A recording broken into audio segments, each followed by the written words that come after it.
here, Cheney Council, former council member Jamie Blackwell from Cheney University, for getting that statue there. It took a lot of work to do. And who was Octavius Gathering? He was a young man who was assassinated on election day, organizing African Americans with their God-given and constitutional right to vote. So I know we have some young people here, but I want you to feel inspired. He was only 32 years old when he was assassinated. 32. So he had a whole long life, and we'll talk more about that in the roundtable. But that was the first act that I've done as commissioner, was to organize a task force. And it was a collaboration of elected officials, community members, religious leaders, in a nonpartisan fashion to get people on the same page. And we wanted to increase voter turnout across the city, particularly historically disadvantaged communities. We wanted to ensure that vote by mail participation and in person was equal across all wards in the city. And we wanted to minimize voter confusion, vulnerable population, particularly the elderly. So we started that, and we have seen this collaboration that we have not seen in the history of our city of Philadelphia. We've done thousands of events. We've been visited, talked to thousands of students we partner with. You vote, I think it's 70 some month. Then, right, and we've got national and international acclaim from the Octavius Gathering Task Force working together. So we're definitely glad that you're here, but we have some important business coming up. This important business of increasing Philadelphia's voter turnout. Right now, across America, there's a referendum on the policies that are enacted here in our country. And if America as a whole does not come out and vote, they're going to see that silence is acceptance, and they're going to keep these policies. Because a lot of the harsh policies that are coming down the pipe, they don't get enacted in these couple of years before it happens. So I think it's a wait and see. They put the policy in place, and now they want to see how Americans will respond. And I want the highest voter turnout in the history of Philadelphia elections. I can't do this by myself. Will you help me? Will you help me?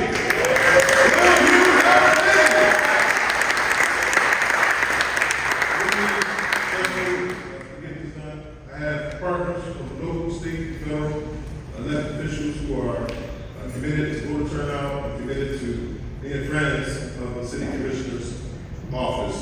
And we're going to have everybody introduce themselves. I know actual elected officials say 1 minute and 30 seconds is very hard, but we definitely want to introduce ourselves, let you know where we are from, and then we want to sit down at the round table and get down to business. So the first person, of course, is my partner. She said to me, when I first got elected, she told me that this job is not what you think it was. And I tell you, you know, from having my life being corrected, changing my behavior patterns, to getting that scrutiny, you know, it's been a wild ride. And throughout all that, one thing with this job really taught me is that there is an essence of brotherly love and sisterly affection that resides here. So we call up none other than our vice chair, Lisa Dillon.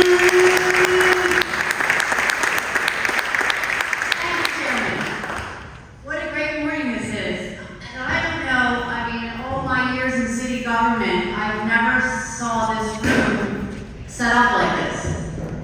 So usually this room is where people express their ideas, policy changes, we give out awards and recognition, but this is really something that today, this room is going to be a room where ideas are formed and work begins.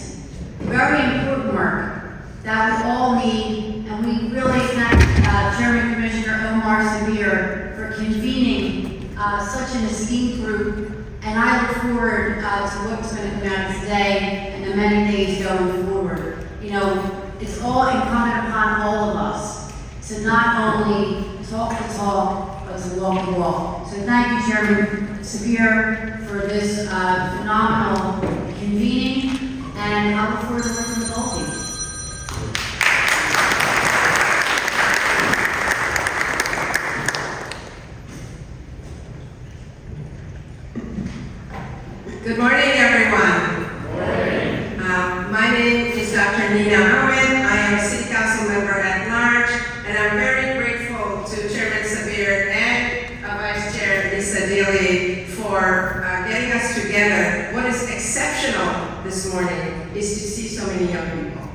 It is exceptional that you are here because you are the future. You are our leaders. And if you can show the way to the rest of our city around the importance of voting, why does it matter for you to show up and cast your ballot? Because right in this building, people like us who are elected get to decide on the budget. How much money we're going to allocate to what resource. That's a moral document. And you electing us based on what our positions are can determine the outcomes of your lives. So you not being at the table means somebody else is deciding for you. You are definitely on the menu if you're not at the table. Because somebody else will decide for you what your outcome should be, what resources should be allocated to you. So you need to be fighting to exercise your constitutional right to make sure you're heard. Because if you look at, this is not a partisan space. However, I just want to point out, in this last election in 2024, we are feeling the brunt of people not showing up who could have saved the day and changed outcomes today. Today we are getting Medicaid cuts. People are going to be dying on the streets because we chose not to show up and vote in a way that protects us. So not only am I happy to see you, but you have a charge. We charge you, all of you in this room and beyond, all your networks, to stand up and do what is right. Because we started off talking about Mr. Cattle. He died for you to be here today and for you to exercise your right to vote. Do not make sure his death is in vain. So thank you for being here. We are going to make sure we hear all your ideas. I've worked with Chair Sapir this past election around making sure we go to spaces that have less access, like long-term care spaces and nursing homes. We still have to refine that because people in those spaces particularly having engagement. Voting is a public engagement, activity for them. And if we can make sure their voices are heard, their mental health improves. Their health improves. So if I had young people coming with us to talk to our seniors and those with disabilities in our long-term facilities, their whole lives would change. So not only can you use voting to exercise your right, but you can actually use voting to increase public engagement about all issues. This year, we have a very important election, judicial elections coming up. Those definitely impact you, both at the local level, common pleas judges, and the statewide judges.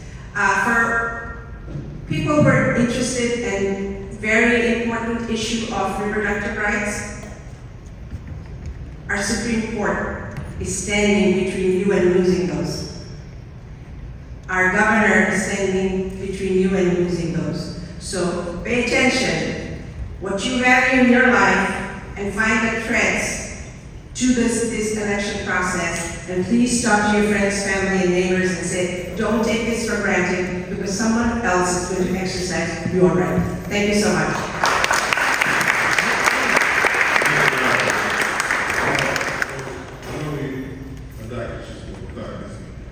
She appropriated our budget. But can we please keep fair and to one? We appreciate this. If anyone else, State Department is going to come on. Can we just keep it at least 30 seconds to 1 minute? Real quick. Please. Our state representative. I represent Philadelphia parts of Southwest, South Philly, and Delaware County, which is Seneca Township, and then also Portland. I will just keep it short and sweet by just saying leadership starts with your presence. And your age matters, and your being here today let us know that you're willing and ready to be activated in this thing called democracy. So we appreciate you all being here today. Thank you. Good morning, I'm State Representative Danilo Burgos of the 197th Legislative District. Thank you, Commissioner Green and Commissioner Spear, for inviting us and convening us here for such an important matter. Folks, we have to go to work. Our country needs us, our city needs us, our state needs us. It's up to you, young people, to help us hold heads and get shit done. Thank you. Good morning, everybody. My name is Sean Doherty. I'm the state representative of the 172nd District in Northeast Philadelphia, so the neighborhoods of Lawnhurst, Borough, Fox Chase, Bustleton. I'm fairly new to the position. I was just elected in January, so I'm learning every day. But I want to be clear here that your voice matters, and most importantly, your vote matters. So today is about learning, talking about ideas, and networking, because that's how we get things done. So thank you, Commissioner, both Healy and Severe, for convening this. This is going to be a very educational and fun day. Thank you.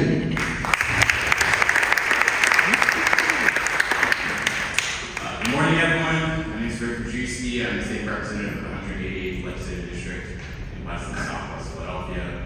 I want to thank the chair, Commissioner Omar Spear, also my position, for his collaboration on both issues around enfranchising disenfranchised voters, particularly when it comes to our formerly and currently incarcerated folks.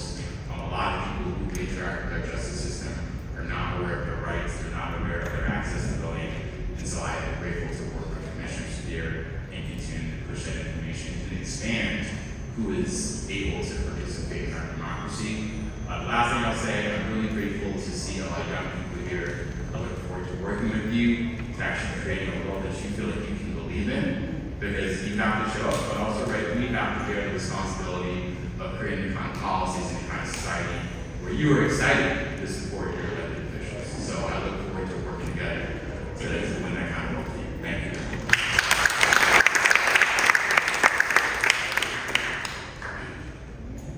Art Haywood, State Senator. I have a question for all those who are here. I'm going to do it in less than a minute. If anyone here wants to have more power, stand up. If you want more power, stand up. More power, stand up. So we are here so we can have more power, using our power to vote. That's why I'm here. Thank you, Omar, for getting us all together so that we can use our power used through voting to get more of what our communities need. Thank you so much. So see, we got our two senators that just came in. There's one over the rules, real quick to this. 30 seconds, 1 minute. We want to get the word. Come on up to this.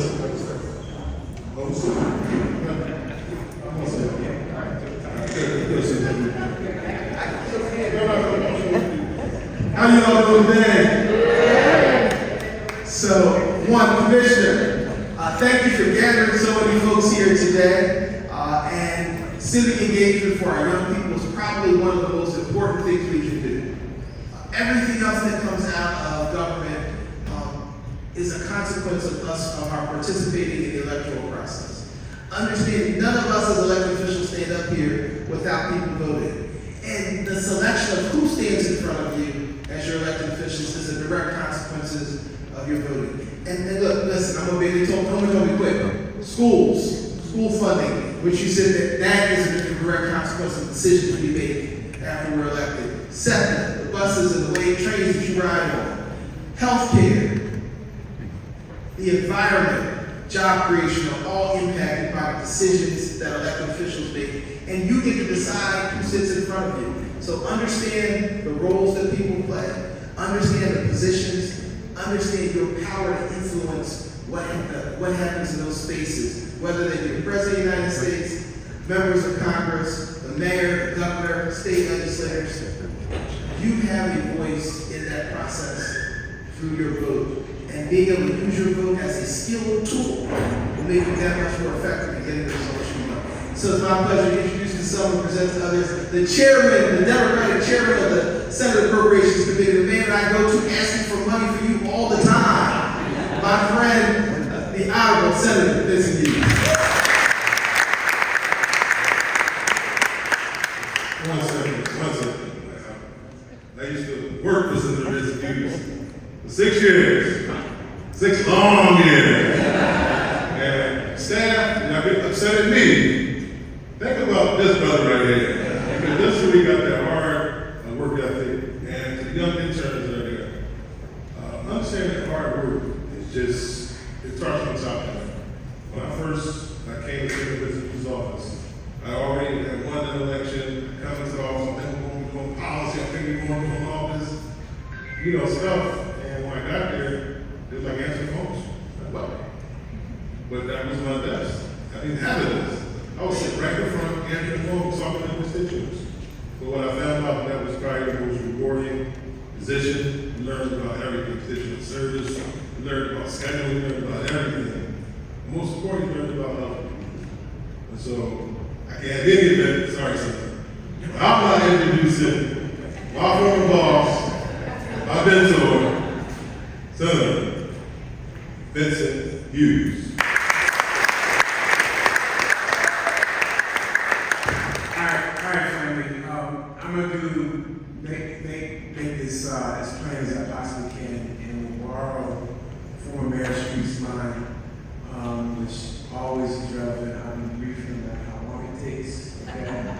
Thank you, Chairman Severe, for hosting this conversation. It really is great to see so many young people in this room.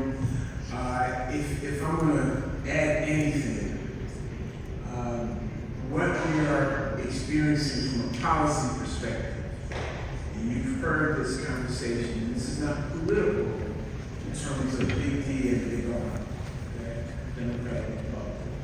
This is a substantive representation of folks either not voting or folks making choices inconsistent with what their needs are.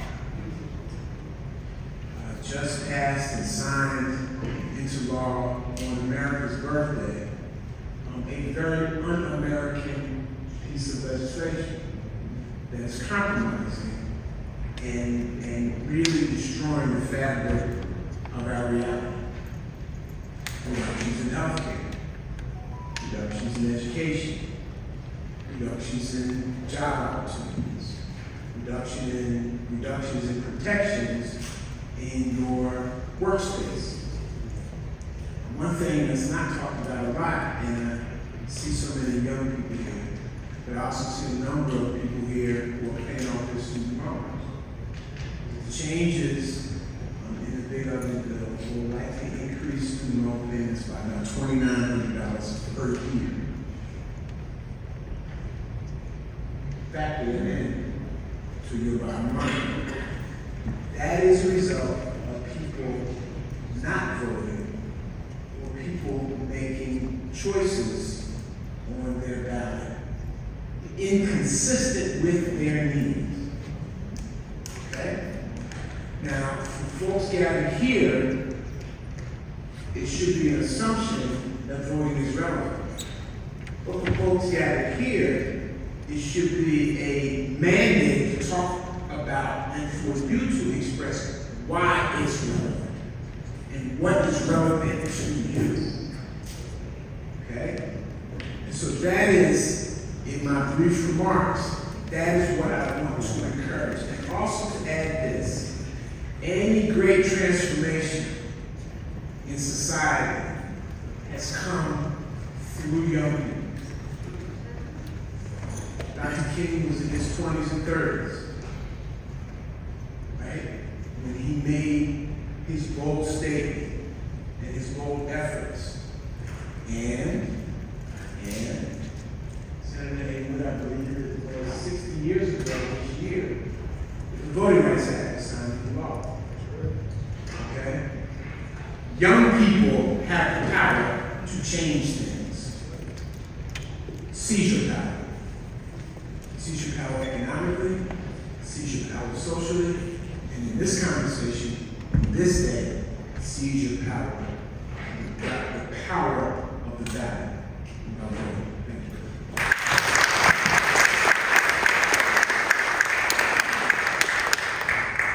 We also had Vice Chair of the Democratic Party, President James Michael, just from Cheney University, James from Cheney. I thought when I say this guy was that he was one of the original founders of Cheney University. myself, Councilman James Black. Good morning. As always, let me first thank God for the honor and the privilege of being here with all of you today. Let me thank everyone here. You know, we thank our commissioner who's always fighting for young people to get a chance. We thank our senator who has a good chance of being our congressman as well. And we thank Senator Vincent Hughes. I thank the council person who's very, this is her first term, and she's doing many, many things. People wouldn't realize how much she's getting done, and everybody else whom I haven't named, but I want to say it's just an honor to be here. And as has been said, obviously, those of us who want change in life have to be involved in that. When young people ask me what should they do, or people call me, what do I do? I want to be involved in politics.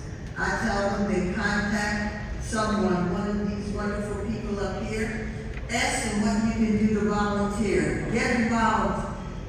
Call someone. You want to be a doctor? Call the doctor's office and say, can I come and volunteer? Can I come and sit in your office and see what happens? It doesn't matter what you want to do.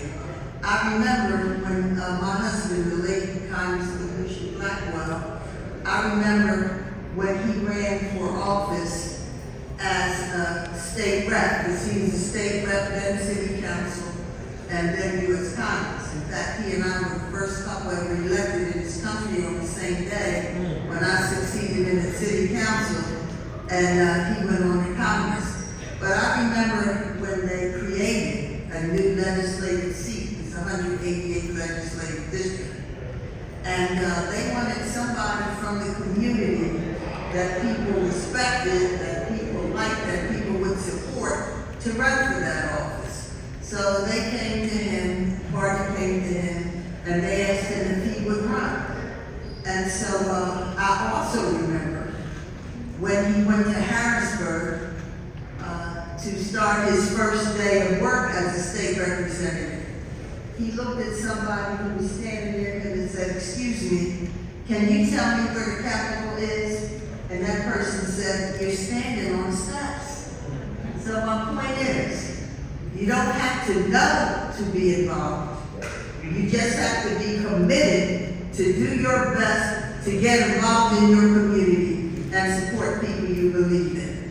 So thank you. I was here in this building for some 45 years, so I've been around a little while myself. And I can tell you that these are wonderful people. These are the things I know. Wish you all the best and God bless you.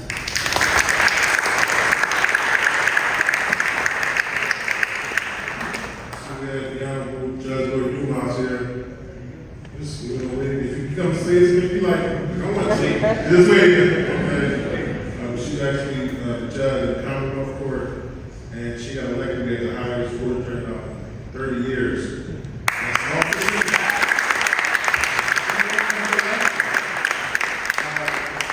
10,000 votes. 10,000 votes across the state. We had a historic turnout in Philadelphia. I believe Justice got over. Thank you, Judge, for joining us. Next, to recognize all award leaders here. If you can stand up real quick, if you're an award leader. If you're an award leader.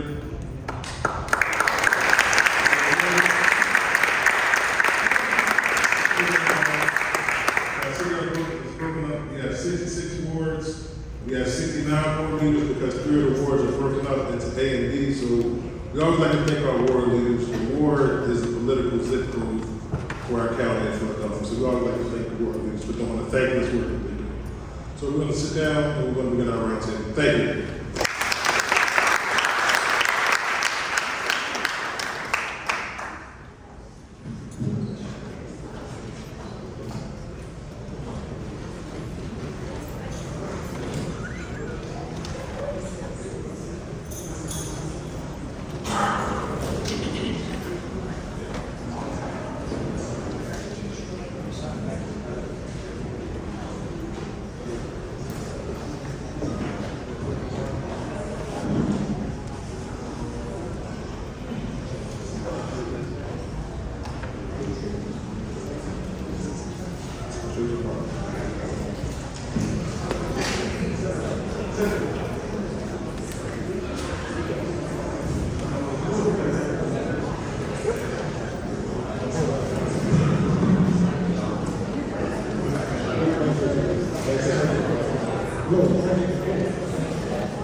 Okay, so while we're getting pretty much everything set up, we basically wanted to work into 3 buckets that we sort of identified that we wanted to have strategic outreach towards. One would be our returning, excuse me.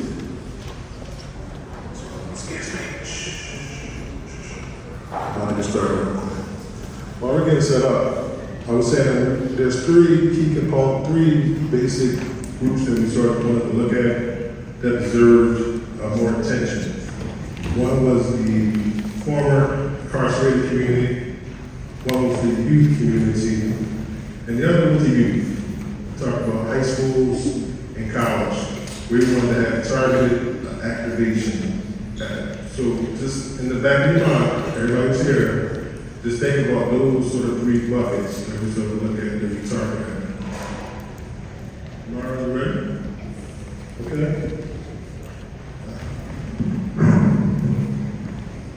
Excited?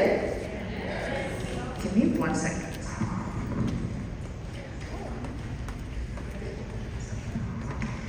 All right, we can go ahead and get started. This Cato Roundtable discussion is mainly about voter turnout. In these slides, you will notice that I broke down the data between the election periods of 2020 to 2025 to measure the turnout for both the primary and general election. First, we'll begin with some background about Octavius Cato. He was an educator that died young simply for trying to get out the vote. He was a civil rights activist, and he was tragically murdered at the age of 32, unfortunately.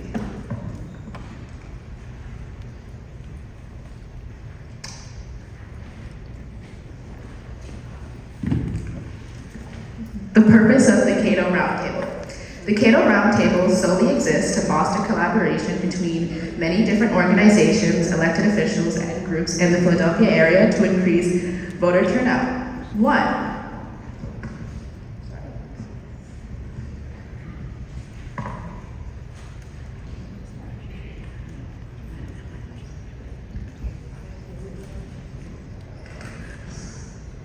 Sorry, guys. The first thing we're going to begin is by identifying key turnout challenges and tailor solutions for underserved communities that are misrepresented. More often than not, it is the elderly and young people who just aren't knowledgeable enough to understand what they're voting for, who they're voting for, and the reasons why. 2, we will align get out the vote efforts among stakeholders, reducing overlap and amplifying impact concerning GOTV initiatives. We'll create sustainable civic outreach and coordination that continues beyond presidential election cycles. For the data, I discovered that most people are habitual voters. So if they turn out for the primary, they'll most likely turn out for the general, the special elections, so forth and so on. The goal is to encourage more voters that aren't just habitual, to get outreach in communities that aren't usually represented as much. We will be centering youth and marginalized voices in a democratic process. We will develop shared messaging strategies and programming for upcoming elections. In the slides after this, you will see all of our ideas. I know our office, the commissioner, does robocalls, or in the satellite office, that's where we hand out most of the information and let people in the neighborhood know. October, in 89 days, there is a registration deadline. So our office, City Hall, and the satellite offices will try to coordinate that in the communities around the offices. Philadelphia's voter turnout rate year in election time. As you can see, from 2020 and 2025, there are different levels of turnout for both the primary and the general. 2020 actually had 33% of voters participated in the primary and 66% voted in the general election. In 2021, only 16% in the primary and 20% in the general. How can we fix these numbers? In 2020, the 66% voted in the general, which was the highest voting turnout since 1984. How can we continue to use those numbers to show throughout all types of elections? This is the district attorney and control election results from 2009-2025. In 2009, the rate was equal between primary and general, 12%, which we could do a little bit better, I think. In 2013, the primary was 9% and the general election was 16%. As you can see through the data, that most people often show out for the general, usually, and not just the primary. How can we allocate resources that focus on the primaries so the constituents know to show up for all of them and how important they are, not just general election? We could expand voter education, pre-election mailers, texts, and peer canvassing neighborhood-based education workshops. We can enhance accessibility. I know in certain counties like Bucks, Chester, and Delaware have mobile voting vans, which helps a lot of people who aren't able to be mobile, like older communities. We were thinking of engaging youth through social media. I know with Zoran Mandavi in New York, that's how he was able to bolster support for his campaign, by placing and emphasizing social media and the effects of how it translates with the youth vote. We could fund local GOTV initiatives. We could invest more in the city level turnout programs for primaries and special elections by using trusted messengers in those undeserved communities. Trends and internal and external factors. Since the highest voter turnout occurred in 2020 since 1984, 66% came out. These are the factors, both internally and externally, that we could focus on to continue to engage voters. Internal factors, mail-in voting. Our office recently changed the ballots, so this is something that we can all work on together, specifically the commissioners, and even access to voting information. A lot of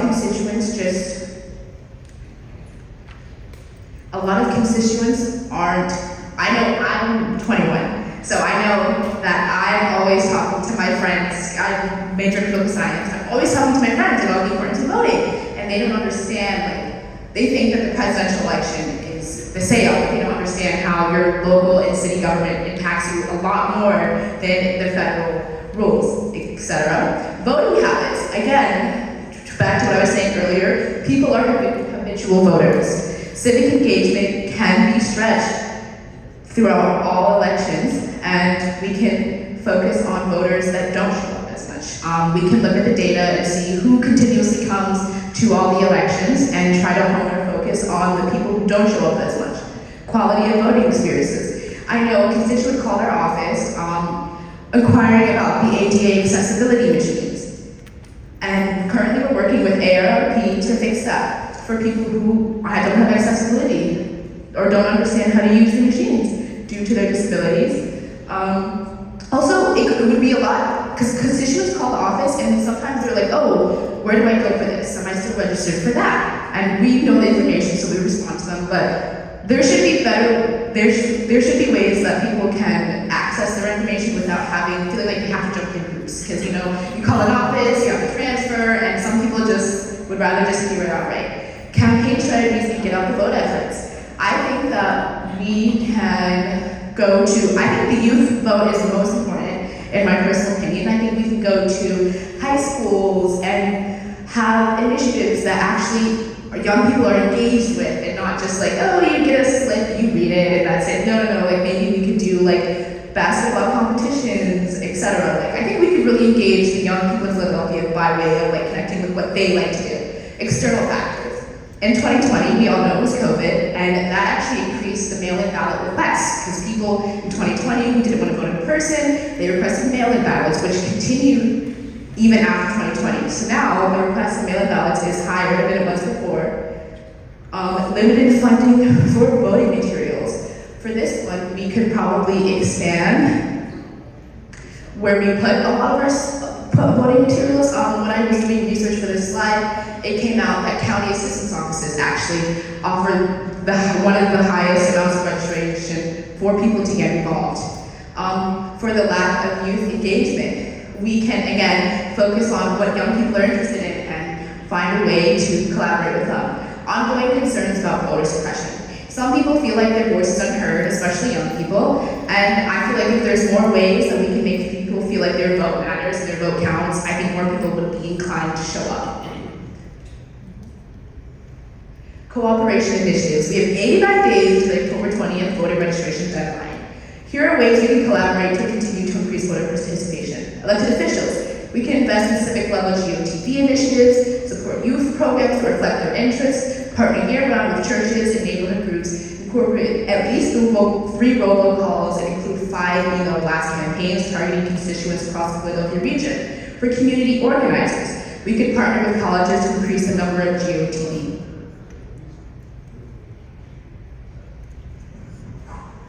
Right, so we have our fellow electeds here. Y'all are very critical. So when we're talking, I know people may have concerns of ethics about elections. I know it's a funny thing.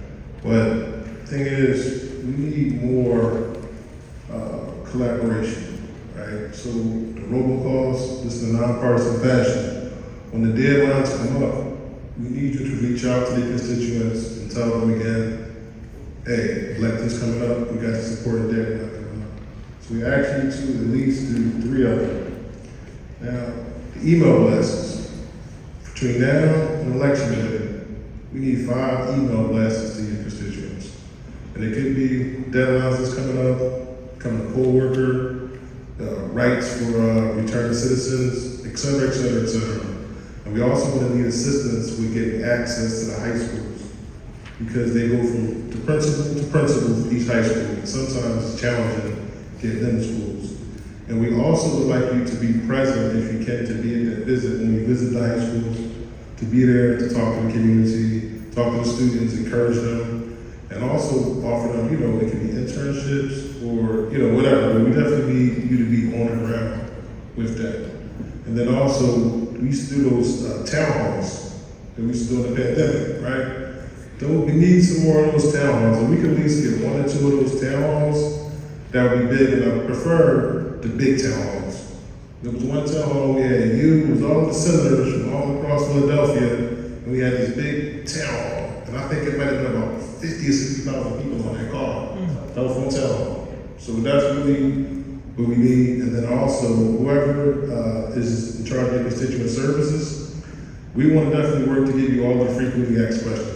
So we know people are going to be calling your offices, asking you for this. We want to have like a training, situation where you'll be able to really work together to give all the accurate information that we need. Because as the overflow comes, people are going to reach out to you no matter what. They ain't going to call the commissioner's office.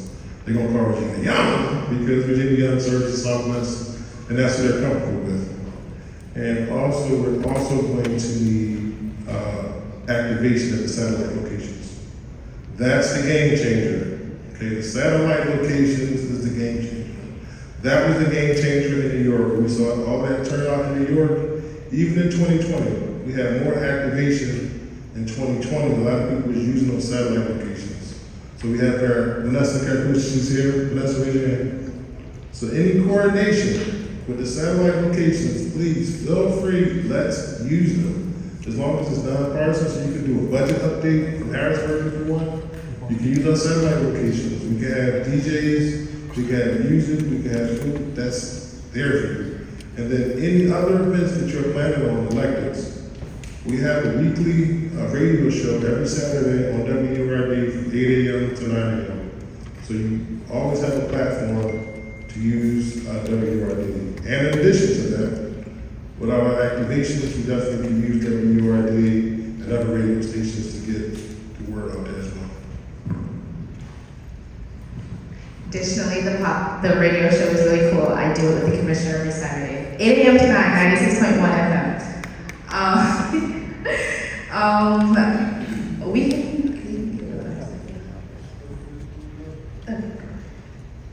For community organizers, as the commissioner said, partnering with colleges to increase GOTV poll workers. I know at my college we have partnerships with Project 26. I don't know if you guys are familiar with them, but they do a lot of voter engagement on college campuses. It's more incentive based, I will say. So community organizers, the PAU folks, 70, and the NAACP, the New Pennsylvania Project, we have to put our boots on the ground, right, and get back to the things we was doing again in 2020. We were doing more activations, we were doing more events, because I was looking at it. We were doing events almost like every single week at those satellite locations. Again, satellite locations, satellite locations, satellite locations. And again, anything that you are doing, any events that you are doing, let us know and we can amplify any event. We actually have Maven Communication right here. Maven, raise your hand. So we actually have a historic $1.4 million investment in communication. So we have a strategic firm here. So we definitely can work to see what we can do to amplify whatever your message is. So if you're in any community group, work with us. Think of those satellite locations as yours. We're trying to get information out. Every part of the city, you can use our satellite locations. Call Vanessa, think about the time that you want to do it, and we'll do it. Whenever you go ahead.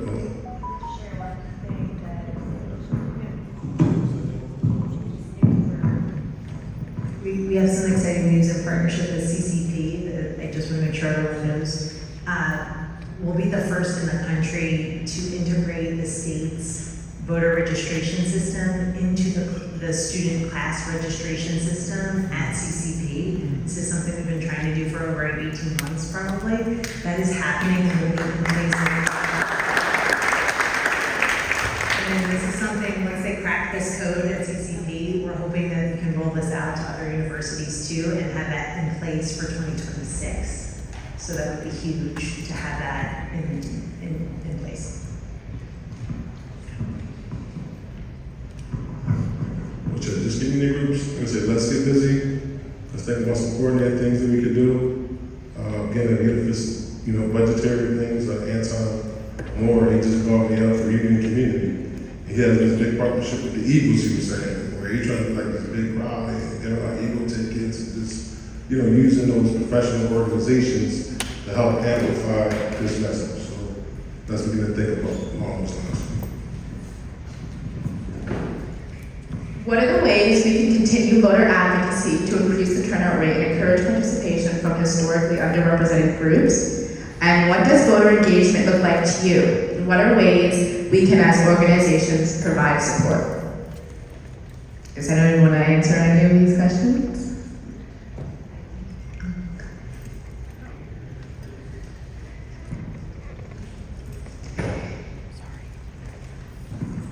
Thank you, Mari. My name is Alana Robinson, and I'm an intern with Senator Vincent Hughes. And I think one way we can turn up voter engagement is just by having open conversations. Sometimes we disagree on politics, and it can be very boring because it's close to our morals, but it's important to get people informed by having open conversations in spaces like this. Great insight. I love that, Alana Robinson.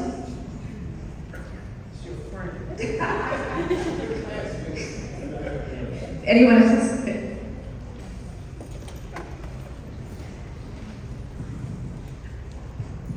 Yes, my name is Gregory Benjamin. I'm a ward leader, as mentioned earlier, in the 51st Ward. I think as a ward leader and as a neighbor in general, we have to come out of the box like the young lady just mentioned, and we have to do more interaction with the community.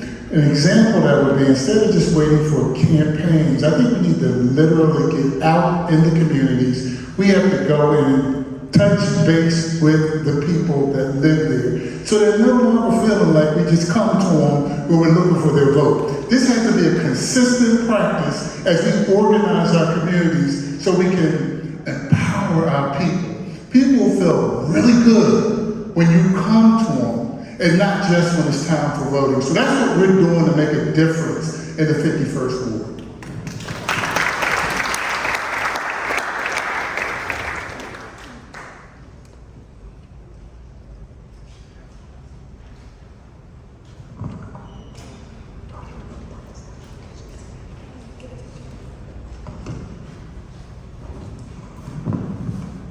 So I know we have some younger people here. I want to hear from you.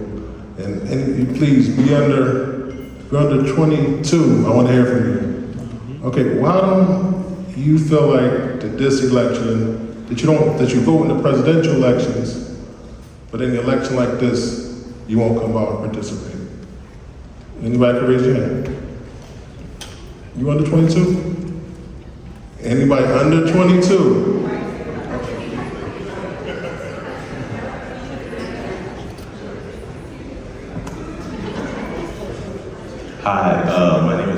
stream. I'm an internship with State Red Brown Brown.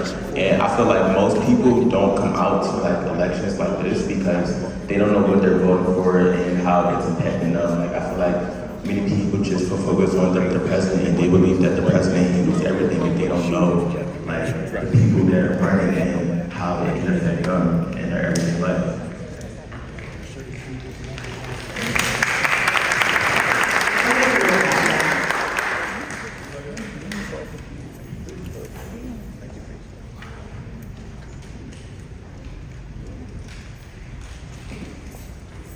Hello, I'm Jonah from Councilmember Ruan as options. I think a big thing about voting is that people really need like a why, and like when it comes to like presidential elections, like the why is very explicit, and like obviously it's going to affect everyone in the country, like in many ways. But like you don't really have a good why for local elections, and it's going to be hard to convince people to come out.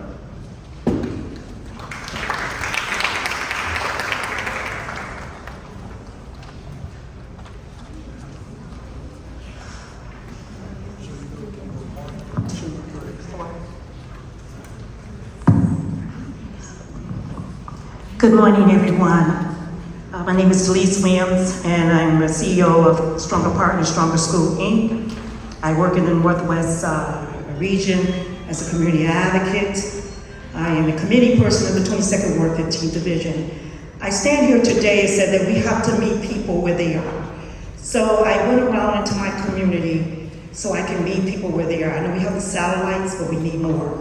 So I went to some of the rec centers to partner with them because I seen all these zip codes and I was like, okay, let's meet people where they are. So I had started last year of having information sessions on the civics of educating people of the process so they could be more informed voters. That means excellent, know what they're doing, to actually have all of the candidates listed, not a whole lot of paper, and just make sure that we're getting people to show their platform, what they're doing, what can they do for us, going into the church, Enon, and trying to work there to just go where we can meet the people where they are in a real way. And that's why I do work the polls. I'm a machinist. People come in there and tell me, I don't know who's on the ballot, or who am I supposed to vote for? What is this for? So we have to be more informed, more consistent, meet the people where they are. We have to stand there on the ground of helping people to understand how important it is to be a voter, be registered, and to exercise their rights, to make changes. Thank you.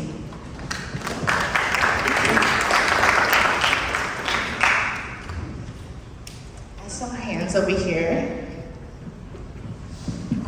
Hi, my name is Joanne and I'm from West Philadelphia. And I just have one question, and I appreciate what you said about being a committee person. And Commissioner Sevilla, you always give a good story about when you go vote. When you used to go vote when you were younger, your parent would say, the lady said she didn't see you. I'm just curious as to what is the role of the committee person in our ward structure, because our committee people should know who we are, and they get a small defined area, correct? So I don't understand why, like for where I live in, I don't really know who my committee person is, and a lot of people don't know who the committee people are. So if our committee people are more involved in their own little community, maybe we could encourage people to vote, because you know that the person in that house don't vote. So I just was curious about, can we get the committee people more involved, more engaged in the process, and maybe that would help us.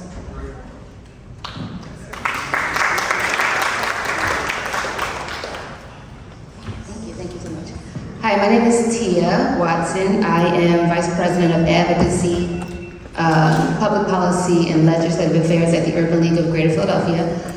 Before coming to the Urban League, I worked for legislators my entire career. So I worked in the United States House of Representatives and City Council a bit, and then the United States Senate.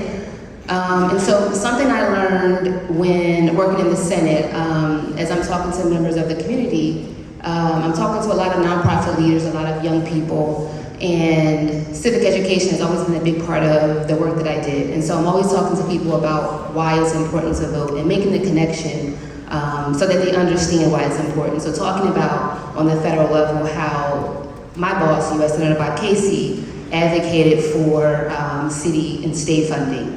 And so we had a good relationship with our city and state legislators so that if the mayor had a need, she could contact the U.S. Senator, and the U.S. Senator would advocate to the president or to the administration for funding. And then that funding got disseminated through state and then to city. So that's a direct way that city connects to federal. And that's a very direct way to help people understand why local elections matter from the bottom to the top.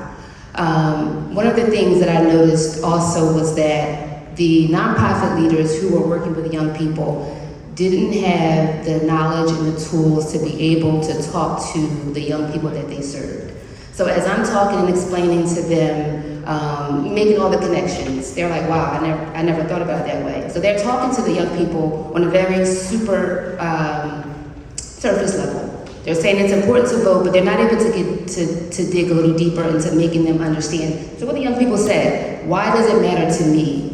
So one of the young men, it came up a few times, but one particular guy asked me if I could put together some talking points for him so that he had a huge audience of young people that he serviced and mentored on a daily basis. So he said, can you put together some talking points for me so that I can, when they start to ask me questions, I have the answers. Like I know how to go back and forth and really give them the information that they need. And so that made me realize our leaders and our block captains, our committee people and our ward leaders, they don't have the information. They don't have the tools. They don't have the talking points that they need to be able to tell people why it's important to vote. It's so easy to say, it's important to vote and your vote matters, but if you're not connecting it to the day-to-day life of people, we won't get anywhere. So I think the answer is very simple. We just have to educate people, and we have to go below the surface of just saying it's important to vote. So how do we do that collectively is what I think we're all trying to get to. And so something at the Urban League that I am starting to do is I'm going to put together a toolkit that I want to disseminate to all of our trusted messengers, to our religious leaders, to our block captains, to our nonprofit leaders, so that they have the information to be able to talk to the young people or the older people. It doesn't matter. But the toolkit is something that I would love to work with many of you here on to develop the content. I'll stop there.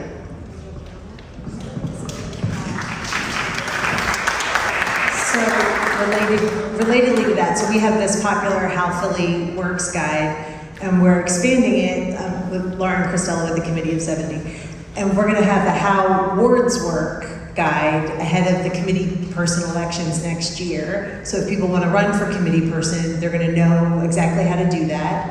And then also for existing committee people, how to read a street list, how to write, to go door to door, to do some of these basics, how to get out the vote in their very specific, limited area. All of these like really specific hands-on tools that people need to do that job really, really well, and understand the structure and how it works and kind of demystify all of that. And I would love to partner with you on this, and Darren's on my board, so we can work really closely. Lauren, yeah. Oh, Patricia, yeah, so we can work. I would love to do that. All right, so, yeah. Let's pass.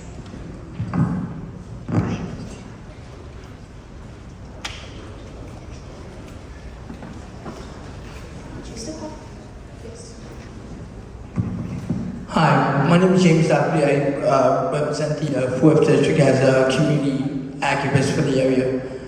I heard everybody's discussions on that. A lot of younger people in my area don't know who the state rep is or the senator. I think it's best to know who your state rep is and senator, not just that. All the other judges, the Commonwealth judges, the Supreme Court judges, we all know who a council member is, but we don't know who the judges are. There should be ways that younger people should know who represents you in Harrisburg, whether it's state or house or a judicial level. We should have some way that they can find out who the elected officials are when it comes to, voting. Thank you.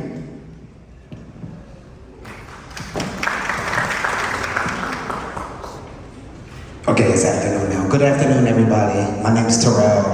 A lot of people know me as your fave trash man in the city. I just had a question for the young people. So I'm 35, so I'm in that space where I can hang out with my grandma, but I also can hang out with my mentees at the same time. And so when I have conversations around voting, the question that always gets asked of me is, well, what you care about is what I don't care about. And what I care about is what you don't care about. And I think that's been going on for decades now, where the older generation has concerns with things that I don't have concerns with. So my question would be, if we're going to do this toolkit and we're going to meet people where they are, we first have to understand what these young folks care about. Because I don't always know. I have 3 kids, my oldest is 13, and sometimes we're on different pages on what's important in life. So if some young people here would like to tell us, middle age, older age, and the middle folks, what you care about, we can then cater to their needs and create a program where if you care about gun violence, or if you care about teen pregnancy, or if you care about teen mental health, we then can try to find elected officials who talk that language to get them to have their why. Well said. Thank you. I heard your request about toolkits. I think what I've seen is we really need someone that can full-time coordinate, right? Because there are, Committee of 70 has amazing resources, right? We create curriculum and all kinds of toolkits that speak specifically. I'm the executive director of PA Youth Vote. So we work with kids year-round in communities of color, low income, to make sure that our toolkits are directed towards the issues that they have expressed they care very much about. We do it every election cycle, and we focus on local elections because our theory is if you get them to understand the importance of local elections, then they will vote up and show up in presidential elections as opposed to the other way, right? And then another thing I think we need to really start to think about is the communities that are not showing up are the ones that feel the least responded to, even after they have shown up. So a lot of the work that we have to do is not when it's time to get them registered to try to get them to vote, is to help them understand how to get their issues addressed in between elections. Because if you teach them how to hold leaders accountable to addressing their communities, which no matter what election happens, like I live in Norristown, those people feel like nobody cares about them, right? No matter who gets elected. And so if we start to educate at a very grassroots level so they understand when this happens, this is the office you reach out to, right? When this goes wrong, you call this person, right? That then connects them to the importance of, who's in office and whether or not they'll be responsive. And then you will start to see them turn out and vote and stay actively engaged all year round in every election is what we've seen.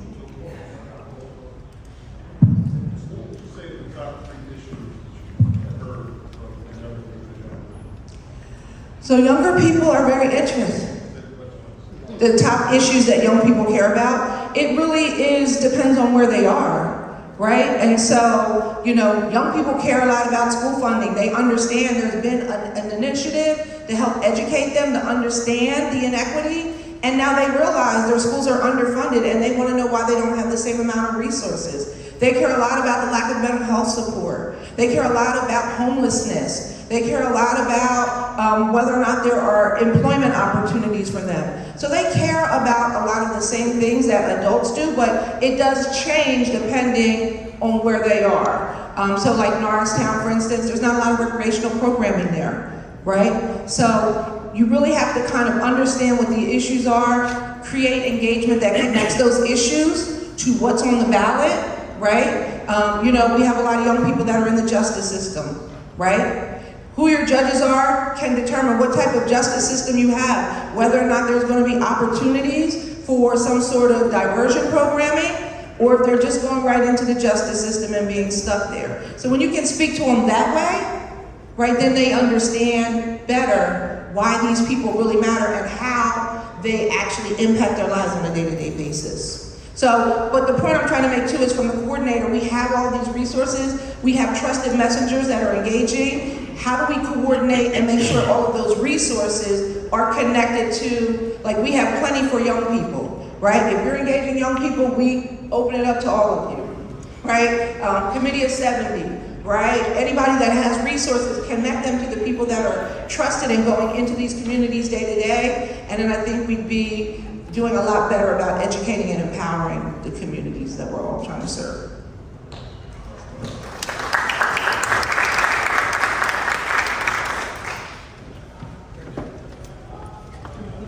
Good morning, everyone. I'm Will Medley out of the Mayor's Office of Education. My question is for State Senator Vincent Hughes. Just a little backdrop. Senator Hughes recruited me as a very young man to become involved in his electoral campaigns. He probably doesn't remember, but in my 9th grade year, my 10th grade year, my 11th grade year, and 12th grade year, he had me do voter registration in a Catholic school. But as I go back and think, no one taught us anything about voter registration in school.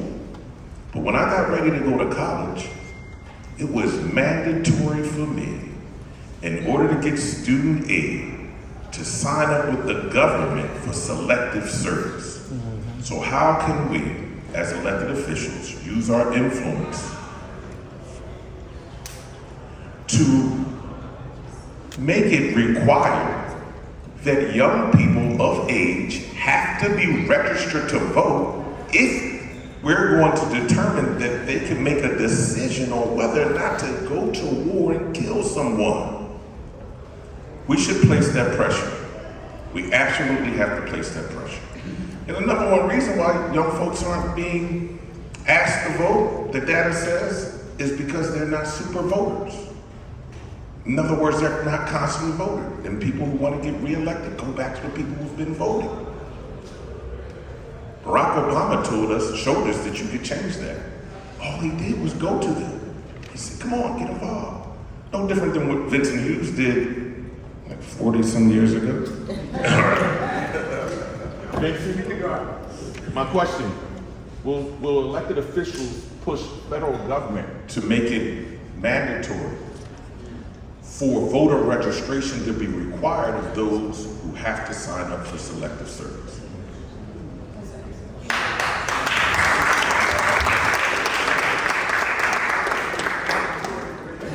I'm not trying to put you on the spot. Mandatory registering to vote. Good, Angie. Mandatory voter education. That's not my question. I know that's not his question. That's not my question. All the schools that we're serving in are grossly underfunded. They are not getting the same access to civics as schools out in the suburbs. They have nowhere near the same level of understanding about how government works. And so voter education, and then providing the resources to make sure, that they can be provided with this education is really important. So those are two different issues. What Will was asking about is mandatory voter registration. So you turn 18, you must, two different things. One is mandatory, one is automatic, right? So that's the point right there. The freedom to choose to vote, the freedom to choose not to vote, okay? What we've done is create systems that make it easier for folks to register to vote, a lot easier than what it used to be back, Will, when you were first doing your thing all those years ago. I think we need to be careful about mandating registration. We need to be careful about that, all right? We need to make it easier for folks to register, which we've come light years from over the last 20 years or so. But we really need to encourage, and this is where it goes back to Angie's point, all right? Really educating young folks in a structural way why this is relevant, why this is necessary. Civics class should be doing this in a much more engaged fashion in traditional education environments in schools. But you know what? We need to be doing this on our own, okay? In our own houses, in our own communities, having this conversation, making sure young people are sitting at the table, not behind the table, but at the table, and learning about why all these things are important. Well, your question really leads into another question. That's something Governor Westmore has done in Maryland around mandatory public service, which kind of ties into that. But that's not why the commissioners gathered us on this in this conversation today. But I'd love to have that conversation as well. Yes, sir. Thank you. So we go to, I see the hands, and we just kind of want to stay, and we'll have some more, we'll go back to discussions. But we're definitely going to have Frank Kadita, and then we're going to go to Lee Owens, because the youth was one bucket, what I said earlier, but then the other bucket is our formerly incarcerated, right, and currently incarcerated Philadelphians and neighbors. Across our country, there are millions of people who have the right to vote, but don't believe that they have the right to vote because they've been targeted for disinformation. And it's a crisis all across our country. So we'll go to Kadena, and then we're going to go to Lee Owens to start talking about those efforts real quick.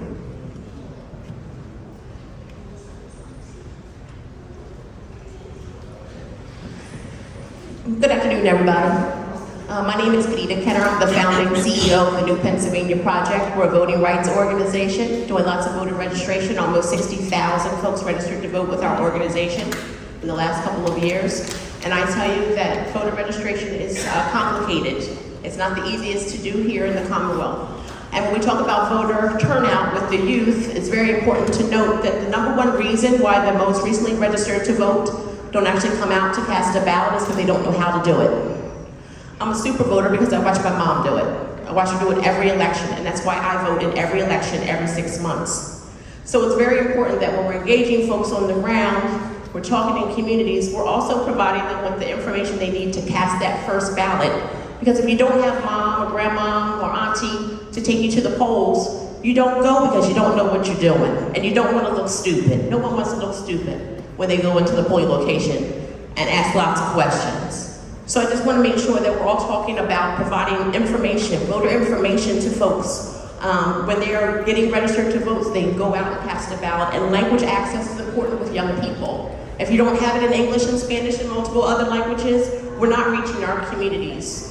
So voter turnout is important. As an organization, we knock on doors. And I can tell you that it's a huge difference when we have a conversation with someone at their front door versus not having a conversation with somebody and just leave behind a door hanger, right? We hope people are home to have these good conversations. And the last thing I'll say is, young people, we need you to turn out in this judicial election because you are very powerful. Pennsylvania, we're super powerful voters. We're one of only 7 states in the entire country that we elect every single one of our judges and justices in partisan elections. And I think about folks like Meek Mill and others who have gone through the carceral system and have had the power to vote for a judge or take a judge off of the bench. And you have that power, young people. So make sure you come out and vote in these judicial elections because they matter.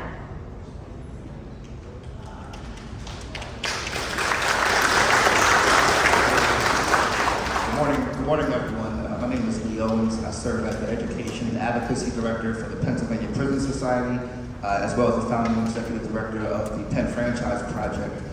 For the last 4 or 5 years, I've been working to secure voting rights for currently, and in some cases, formerly incarcerated individuals at the county level. A lot of people don't know that, here in Pennsylvania, we're leaving about 25 to 30,000 votes on the table if you're looking at individuals that are eligible to vote in county facilities. So if you're serving time for a misdemeanor, or if you're awaiting trial, right? County jails, in a lot of cases, we don't know if they're guilty or not. They're awaiting, the outcome of that. So those individuals can vote. And, since we got Act 77 back in 2020, now we can do vote by mail, no excuse absentee ballots. So individuals that are incarcerated have the choice to, if you're going to be home on election day, you can register, you can go to the poll, you can vote with a felony conviction as long as you're home the same day you come home. A lot of folks think that once you come home, with that felony conviction that you're considered, disabled from the franchise forever. That is not the case. So the thing that we've been trying to do over the last few years is make sure that incarcerated folks that are eligible to vote have all the information necessary to do it, right? Part of the issues that we see, obviously, in correctional facilities, there is a lot of security issues, right? So whether it be sending a mail-in ballot, dealing with, the lack of mail, or, COVID era restrictions, right? Trying to get organizations into the county facilities to do voter registration. And in particular, aside from just the voter registration, the educational components, which I've heard mentioned here several times. If you think about the way in which individuals that are on the streets are able to access information for voting, a lot of times it's through commercials, TV ads, things like that. But as we see, we're still, in some cases, making very uninformed choices, and in some cases, we're not showing up at all. So consider folks that are incarcerated that have even less access to information, in some cases, no access to information. And when folks want to vote, in a lot of cases, they don't know how to vote. If you ask the typical correctional officer to vote, they don't know what to tell you. They don't know where to direct you, right? So we've been working on a twofold strategy. And that strategy deals with county-by-county outreach, relationships with county commissioners, such as our relationship with Commissioner Sabir, who's been a tremendous partner since we started this work. One of the big wins was a few years ago, we got the Department of State to issue guidance on incarcerated voting. They issued a whole memo on the topic for county facilities, which was huge. So we're pounding the pavement with counties to build those relationships so they can implement city ordinance that will create those processes and procedures for individuals incarcerated to be able to vote, as well as the educational components. Because someone talked about the apathy around voting for folks that are, feel disconnected from the franchise. Well, incarcerated people, I'm formerly incarcerated over 20 years ago. But this population feels tremendously disconnected from the franchise. So the goal is to provide the kind of information that will address those inadequacies and show, as some folks said, I'm gonna wrap this up, that voting is really connected to the issues that our constituents care about, such as judicial races. If you could vote out the judge that gave you an unnecessarily high prison sentence, then why wouldn't you want to do that? So starting at the very low level, the local election, showing how that ties into the current situation that we're dealing with is one of the ways in which we've been trying to create an uptick in voter education and registration for incarcerated folks. The last thing I'll say is that, one of the inadequacies I see in terms of, what is impeding that, illiteracy is a big one. But I'll say that if we could get voting machines in some of our county jails, such as Philly, some of our high population county facilities, I think that will go a long way in increasing the turnout and addressing some of those issues that are keeping the turnout very, very low in those communities. So with that being said, we typically visit we visit the jails every election. We send up the voter registration forms. What we need is we actually need bodies on the ground. And once that is scheduled up, is it closer to election? But we need bodies on the ground who are willing to go and talk to the people who are incarcerated, right? Give them the information, but also help them go through the forms. Because you figure most of the people that are incarcerated, it would be surprising. I would say maybe about 50 to 60% are not reading on the 3rd or 4th grade reading level. So as you're going there, you have to sort of not just drop the forms off. A lot of people are intimidated by the vote by mail forms, filling out the applications. And we just need sort of that follow through and that follow up. So that's what we definitely gonna need people, interns or whoever. That's what we need. We need people on the ground to actually visit those institutions.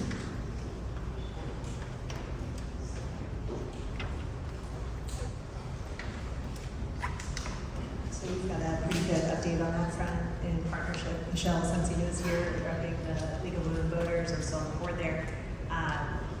In partnership with All Voting is Local, Reform, Prison Society, a bunch of other organizations, we're finally getting all the right partners in place and organizing a massive volunteer effort. We'd love to work closely with your office. The folks at Reform and the Prison Society have what we need to open up the doors, right, and talk to the incarcerated people themselves, I think, and really work with them. The League and 70, whatever we need on the materials and the information and working on the prison side, I think to actually build the goodwill to let us come in. And then I think that they have the credibility to actually work with the inmates to get them to actually participate in the voting process.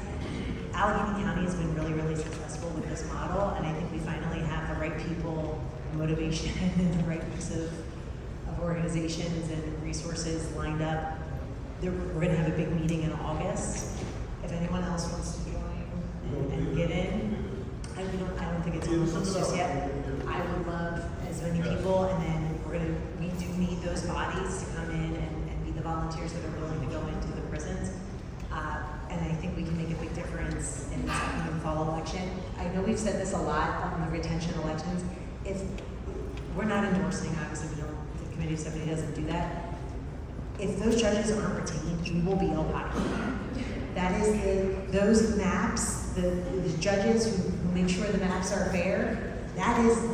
Those are these judges, right? That is what is on the table. And if we don't get fair maps with the next redistricting cycle, we will never have representative districts in Pennsylvania again, right? For a generation, potentially. It could not be more important. And where they're talking about spending upwards of $80 million in this election this fall. So awareness is not going to be the issue, right? But misinformation, disinformation, right? That's the lane 70 is going to play. So we need every vote out in this race, and this is going to be an important part of that. Let's be real, because I don't think a lot of people know why so many incarcerated folks don't know they're eligible to vote, or formerly incarcerated folks are eligible to vote. So let's be real. Talk about misinformation and disinformation, and some people are being straight up lied to upon the release. And so it's very important that you're reaching out to your communities and letting them know that those who are formerly incarcerated can vote. Those who are currently incarcerated for a misdemeanor can vote, even if convicted. Those currently incarcerated right now awaiting trial of conviction for a felony can still vote. Those who are living in a halfway house by choice can vote. Pennsylvania is one of the most progressive states in the country as it relates to the formerly incarcerated casting a ballot. And there's a reason why you might have an uncle who's 55 years old right now who thinks he can't vote. And that's because the law in Pennsylvania used to be that way, that you had a 5-year waiting period. But the moment you are released from incarceration, you have the franchise. And those closest to the power must be closest to the pain and need to exercise their right to vote. Who should be voting the most? The incarcerated folks, because Pennsylvania is over-incarcerated. The last thing I'll say before I pass it is that not only Pennsylvania is one of the top 5 most incarcerated places on the planet, Pennsylvania, not the country, the planet, Pennsylvania. So there's a lot of folks going through this carceral system who need to be engaged, and they've been lied to for years and think they don't have the power to vote, and they do.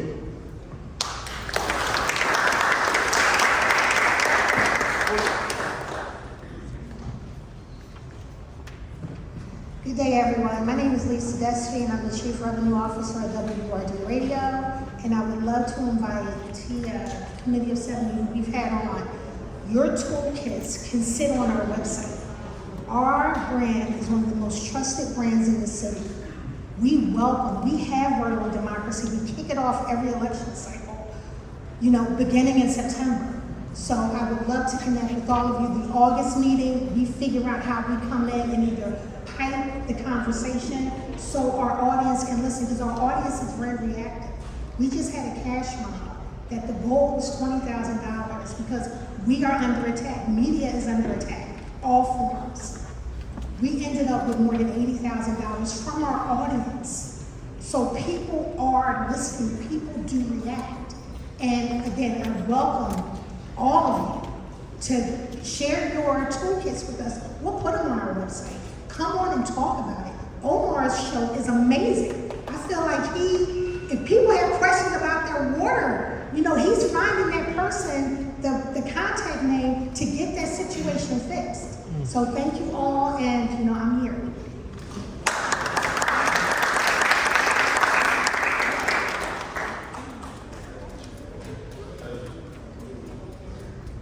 Hey, good morning, everybody. Desmond McKimson, Representative Officer, Reentry Partnerships, Comms Director, Strategic Partnerships Director. One thing I want to echo, which I love to hear Lee say, is one PA. The majority of the incarcerated population in PA is half of the population are pretrial detainees. Half of the population of PA's incarcerated population are pretrial detainees, all who are eligible. So we are talking about tens of thousands, probably hundreds of thousands of people who are actively not participating in the process. One thing we definitely need to do, and I appreciate Commissioner Spear and Lee and all the people pushing to make changes at the state policy level, is we need to make registration. It's like a three-part thing. First of all, you do registration. All right, and especially pre-release, the hind bars, like Reform Committee of 70, a civic education process is what ORP is considering in terms of engaging those who are currently incarcerated and not only educating them about the process, but getting them to register, can't do behind bars, to be after that or whatever else. And then the second part, especially when it comes to the youth, is delivering services first. Because you can sign people up. But people aren't going to vote if they don't believe they're trying to keep something or if they don't believe they're going to get something, right? So our juvenile cohort specifically, we have workforce development programs for them, we have a civic education portion for them, we have voter registration for them, and that's the type of thing we really need to put on steroids. And that's the goal. So Reform, Committee of 70, 1 PA, you all have a civic education plan you want to enact? Come talk to ORP. It's something we'd like to do in partnership with the Commissioner's Office, which has been pushing for years now. So just, real quick, just want to know that we have the mayor's office is here, a representative Boo, that's nice Bennett, we have Omega, we had Kites from Muslim Engagement. The mayor, this is a priority for us, so the commissioner resident has been very friendly, but the thing is, we have to make sure that we have coordination. We can't have 2 or 3 groups trying to go to the president that same week. They're not, that's where those gaps, those roadblocks. So let's form together an agenda, and a time when each group is going to go up there, so that we can make sure that we have, at least like I said, that 1 week, we have a consistent flow.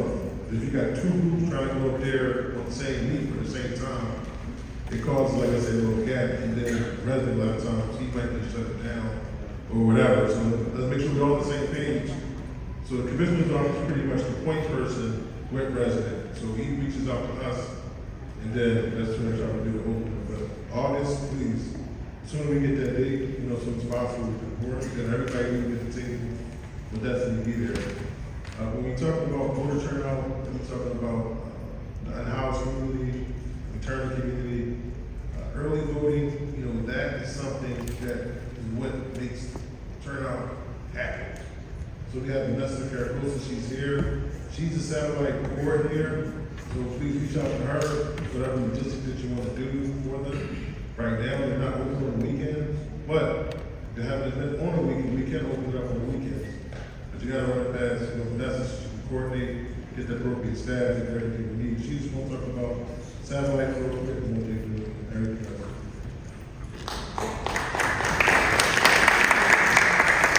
Thank you, Chairman, and good afternoon, everyone. So who here has been to a satellite election office before? Raise your hand. Okay, all right, we have a couple people. The rest of you, we look forward to welcoming you at one of our satellite election offices. You've heard the chairman mention them a couple of times, so we have 10 of them across our city, 1 in every council district. So these are voter services hubs. They are permanent and they have voter services throughout the year. Specifically, we want to make sure that voters are utilizing these spaces during election time. Why? Because as soon as the ballot here in Philadelphia is locked in and available for vote by mail, any voter can walk in there, apply for a mail-in ballot. We print it there. The voter can fill it out there, and then we have a safe drop box where the individual can drop it off. So essentially, because we don't have early voting in Pennsylvania, we want everyone to take advantage of this resource here in Philadelphia. They are fairly new. They opened right before the last 2024 general election. So there's still people that don't know that they're there, what services we provide, that we're open Monday through Friday. Usually during elections, we try opening on the weekends so they're accessible to everyone. In addition to that, I just wanted to share that I did put a flyer on the table or on your chair.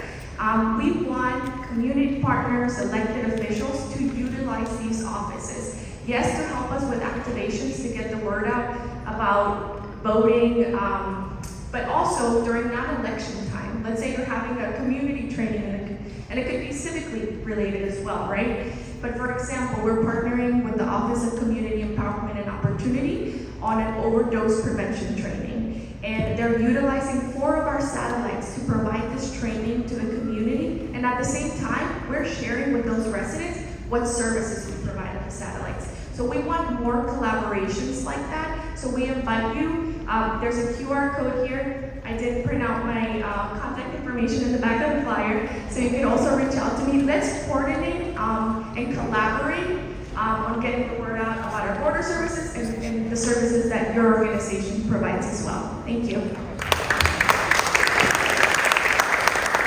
Just want to say one really brief thing about incarcerated voting, or from incarcerated voting, is that last year I found out that there were parole and probation officers telling formerly incarcerated people that they could not vote for various reasons, whether they were on house arrest and they didn't want to walk up the street to the poll, or if they were a felon. So that's a part of the misinformation that we're also seeking to address for folks that are home, but that are on parole, probation, house arrest. Some folks are being told straight up, no, you can't vote, and you better not walk up there and do it, or I'm going to violate you.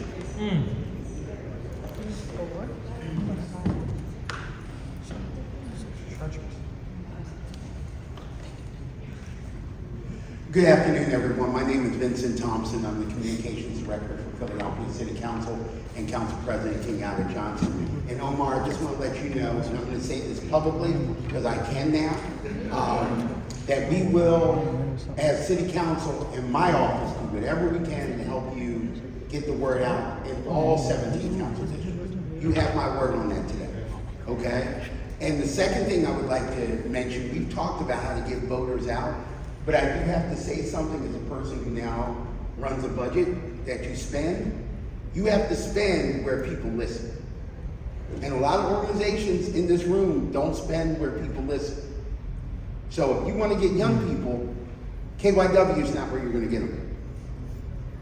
I'm just keeping it brief.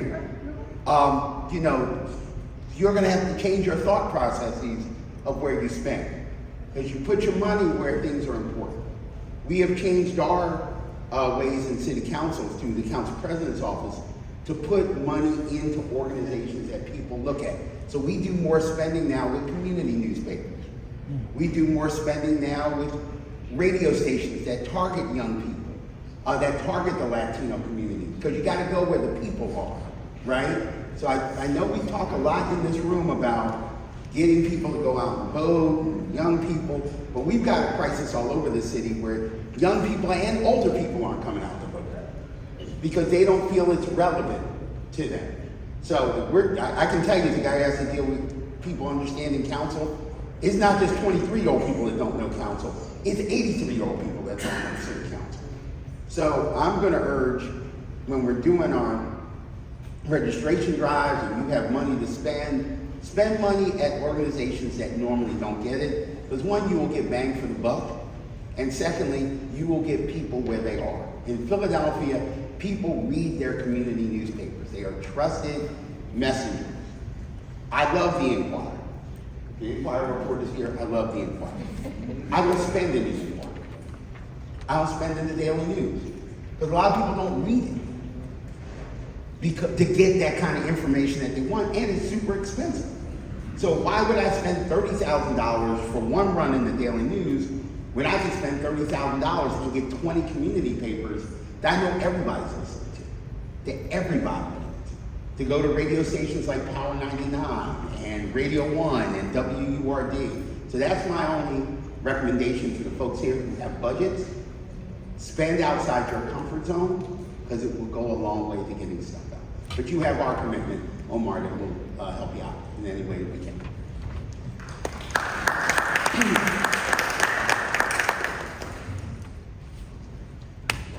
Can I talk more, Commissioner? Is it okay? Good afternoon. My name is Abdul Edwards. I have the opportunity to serve as the Director of the Mayor's Office on Black Male Engagement and Executive Director of the Mayor's Commission on African American Males. And number one, I'm glad to be here. To the young people in the room, the reason why you are here. Some of you may be at the age where you can vote, but some of you may be at the age where you are trusted messengers to go back out there in the community and to combat these myths about voting and why voting is not important. If you have someone in your family that's currently incarcerated, raise your hand. Right? If you attend a public school, raise your hand. Voting just doesn't really impact you, it really impacts the whole entire community. We are living in a time where disinformation is being considered real information, and people are really taking disinformation and are living by and applying it in their lives. It is important to know that we got a cousin or an aunt or an uncle, if they're on probation or parole, if they can vote. Because when it comes out the mouth of our young people, adults listen differently. Young people, you guys don't understand the power that you have in school and in the community, and how at any given time, when you decide to wake up, you can turn the lights on. You can switch the trajectory of this whole entire city. This is your time. This is your government. And we are in the battle of our lifetime. I thought as a millennial, we are the largest voting demographic in the city if we decide to vote. But you guys are right behind us. You can surpass us. And the fact, the matter is that you guys are some of the best organizers I've ever seen in my lifetime. The best organizers I've ever seen in my lifetime. You hear me? Not that many people can snap a finger and have hundreds of young people gathering. If we can snap our fingers and have young people gathering, let's have them gather at a satellite office in each councilmatic district. Talk about voter registration and engagement. Let them come and convene in the mayor's and city council hall, where we have hundreds and thousands of young people coming to city hall having a voice. We just gotta shift the direction for our young people. But I want you guys to truly listen. Take this information back because it is critical. Those brothers on the corner who just sit there every single day, who may be on probation, may not be on probation, but may be on parole, they may have misinformation that they vote don't count. But you walking past there with a piece of information say, yo, if you're on probation and parole and you're standing right here in front of me, you know you can vote. You know there's a satellite location right around the corner at this address. You know that, you can walk in there and get resources if you're coming home from prison. It is important that we understand our power. And I want every young black man here to know as well. It is important that we show up and we lead by example, young men. It is important that we show up and we lead by example. We can play all day on the basketball court, but we need to show up to those voting polls. So I truly appreciate and I hope that every young person in this room understands that these people are not here just to talk. They hope that you can take this information back to your communities, to your families, and that when this election comes up in November, no judge who ain't supposed to be on that bench won't be on that bench. Because judges, they can change our whole entire lives. We will see a judge before we see a council person, the mayor, or Commissioner Omar Sabir. They can change your whole life. So let's take this seriously. Thank you.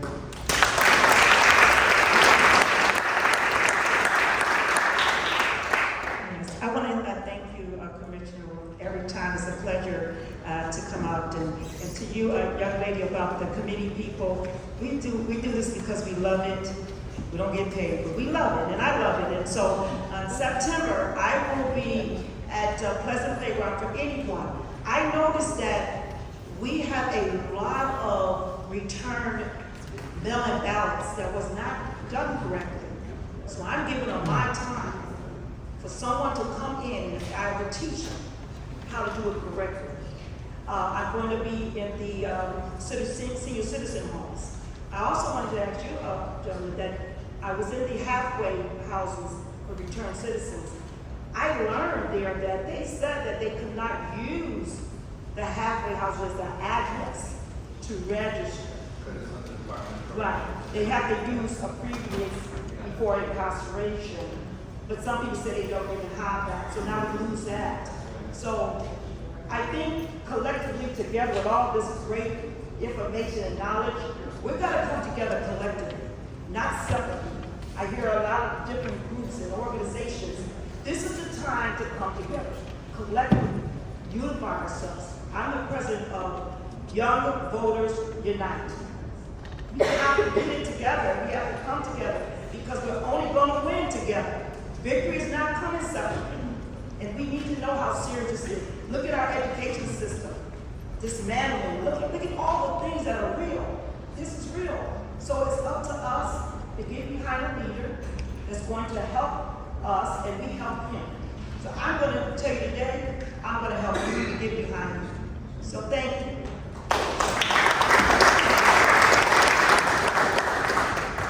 Just to let everybody know, we're winding down.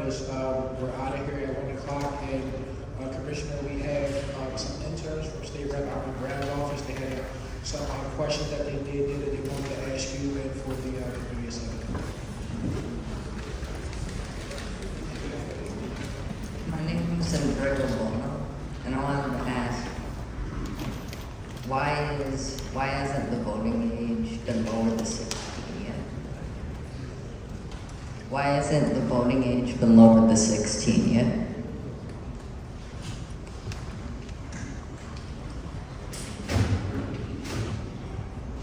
It's a great question. Before anybody that's leaving, we have, I don't know if everybody, we have a bunch of these citizens handbooks, so you're more than welcome to take as many as you like and distribute them as you're leaving. The age, that's a good age. That's a question that we have to ask our legislature.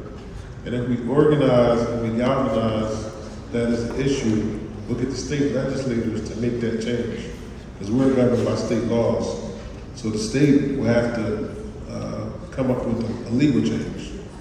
Or, there's another way you can do it, is that someone can file a lawsuit and say that they feel as though that their constitutional rights are being violated and we want, the voting age to be 16, then the judge can step in and hear the merits and they can make a judicial law change to allow voters 16 years of age to vote. So those would be the two ways how you can get that change. But as of right now, the change is still a change. There's one point in time where